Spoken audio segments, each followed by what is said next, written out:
What the lobby is all about is to make sure that Israel gets special treatment from the United States forever. What you have with regard to the United States and Israel is a special relationship that is unprecedented in recorded history. Not simply that the United States gives Israel a tremendous amount of economic aid and diplomatic protection, it gives that aid and protection no matter what, right? It's not conditional. And the Israel Project will go to enormous lengths to achieve that end. AIPAC is very interested in making sure that every representative and every senator toes the line on Israel. And it is highly effective in that regard. That's why it's considered to be synonymous in many people's heads with the lobby. AIPAC's website shows members of Congress attending its conferences and declaring their support for Israel. And on behalf of Congress, thank you for sending a clear and unequivocal message to the world that the United States stands with Israel now, tomorrow, and always. I reject the BDS movement, whether it be on campuses in France and London or right here in the United States of America. To get elected in the American political system, you need lots of money. What AIPAC does is it makes sure that money is funneled your way if you're seen as pro-Israel, and it'll go to significant lengths to make sure that you stay in office if you continue to be staunchly pro-Israel. Just fund congressmen who support their goals. If you wander off the reservation and you become critical of Israel, you not only will not get money, AIPAC will go to great lengths to find somebody to run against you and support that person very generously. And the end result is you're likely to lose your seat in Congress. They threaten. They immediately threaten. Even if they know that AIPAC can't defeat them, AIPAC can make their lives more difficult. At the end of the day, it doesn't matter what happens at the University of X. What matters is what happens here. What matters is what happens in the capitals of the state, the capitals of other countries. The pro-Israel lobby is keen to co-opt elites beyond America.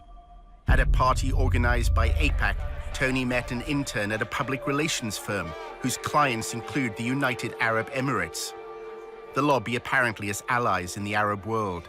The American Jewish Committee is running a study tour to, it's either Dubai or Abu Dhabi, and they're talking about mutual cooperation.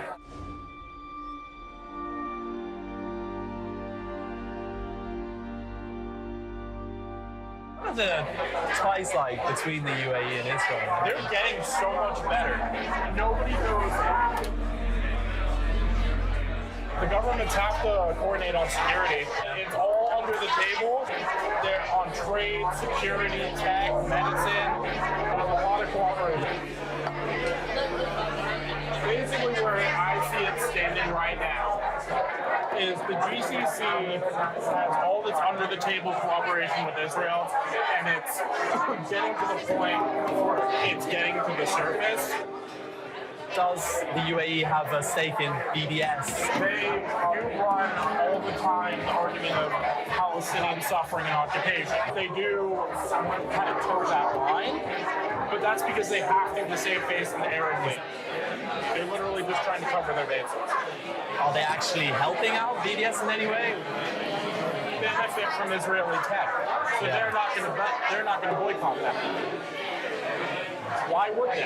One of the major tactics that the lobby uses to defend Israel, and it's done this for a long period of time, but it's using it more and more these days, is to identify people who criticize Israel as an anti-Semite.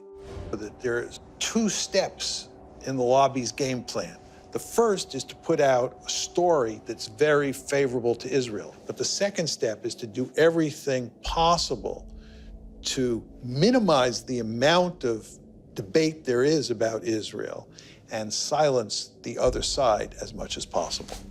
Since the United States has this special relationship with Israel and gives it so much largesse and protects it diplomatically at every turn and gives this assistance unconditionally, that the Israelis would do less spying here than other countries do.